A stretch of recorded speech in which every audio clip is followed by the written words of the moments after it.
ওমা শাক করছো, আসবো দেখতে? হ্যাঁ এসো, এই শুরু করছি। এরকম 1.5 চামচ মতো তেল দিলাম। ঠিক আছে। আর একটু পাঁচফোড়ন দিলাম। দেওয়ার পরে একটু রসুন দিয়ে দিলাম, একটু পেঁয়াজ দিয়ে দিলাম, একটু সামান্য একটু নাড়াচাড়া করবো। নাড়াচাড়া করে ওর মধ্যে পেঁয়াজ কুড়িটা দিয়ে দিচ্ছি, বেগুনটা দিয়ে দিলাম, আমি শাকটাও দিয়ে দেবো। এটা একসঙ্গে একসাথেই? হ্যাঁ, একসঙ্গেই হয়ে যাবে, ভাজা হয়ে যাবে।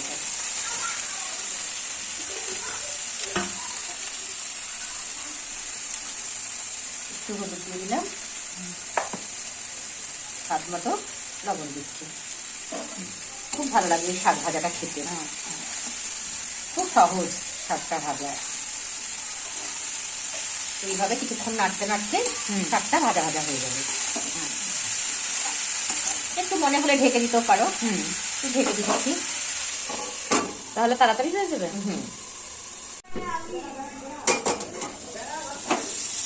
দেখো শাকটা কেমন ভাজা ভাজা হয়ে যাচ্ছে। আচ্ছা মা, তুমি এটার মধ্যে লঙ্কা দিলে না?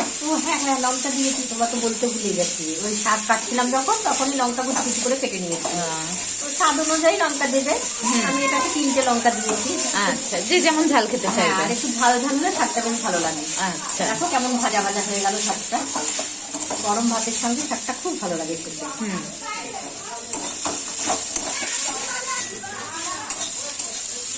আচ্ছা মা, এই ওলকপিটা কি করবে? একটু ওলকপির ডালনা করবো। আচ্ছা, এরকম শাকটা হয়ে গেল। দেখো কি দারুণ ভাজা ভাজা হলো। বাহ।